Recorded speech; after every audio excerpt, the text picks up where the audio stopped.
and welcome to Get Curious with Kirsten, where we talk about topics at the intersection of curiosity and leadership. We're going to keep highlighting the same theme of curiosity as a leadership skill.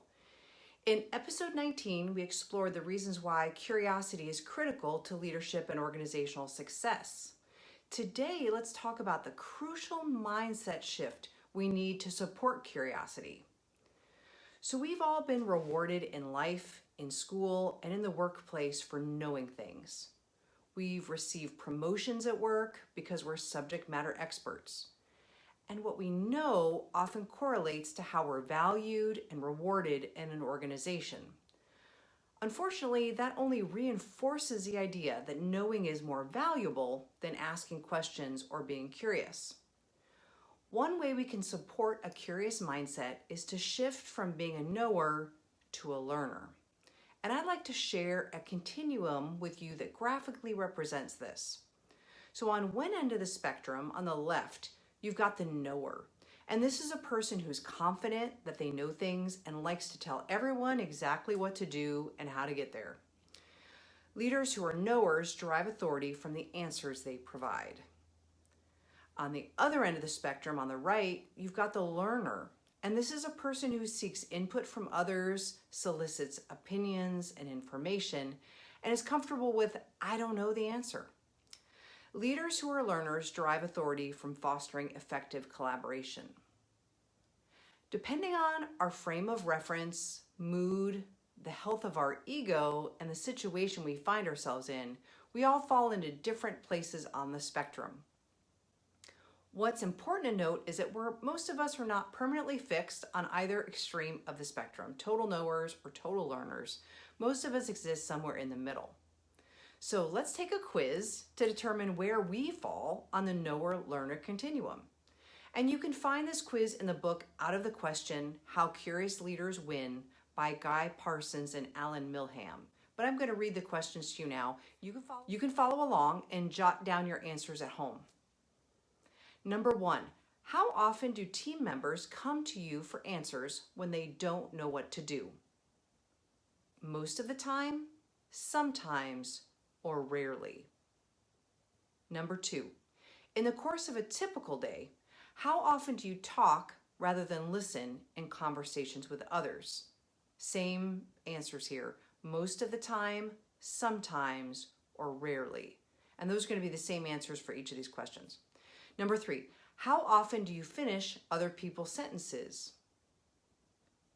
Number 4, when someone is slower or not thinking quite at your level, how often do you lose patience?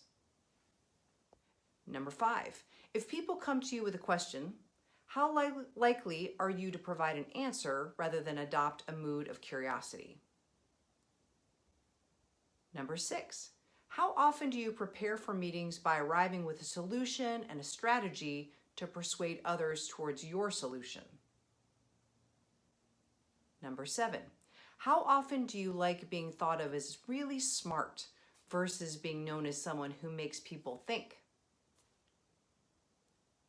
Number 8, how often are you in a head down, plow through mindset versus intentionally fostering a mood of wonder and possibility thinking during your day? Number 9, how often do you put on a poker face that covers up your uncertainty in a situation?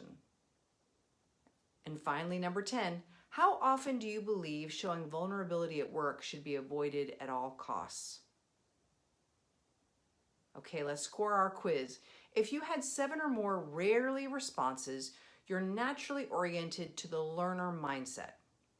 If you had 7 or more most of the time responses, you're probably oriented more toward the knower mindset.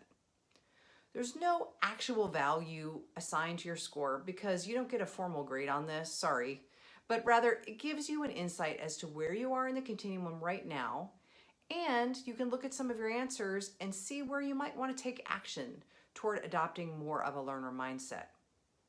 What is one step that you can take today to exhibit more of a learner mindset? A great example of a leader with a learner mindset is Sarah Blakely, the CEO and founder of Spanx. For those of you that are not familiar with the brand, Blakely invented a new form of shapewear and undergarments.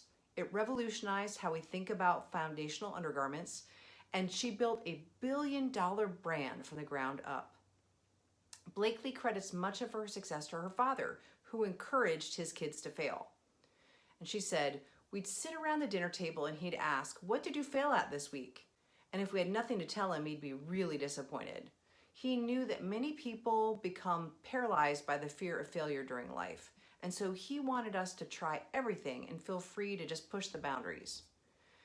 Sarah says that when she shared her initial idea for Spanx with others in the undergarment industry, they told her all the reasons why it wouldn't work. But she didn't let that dissuade her. Instead, she kept asking questions and being curious, and learned all that she could about the manufacturing process and different materials in order to develop the basic Spanx model.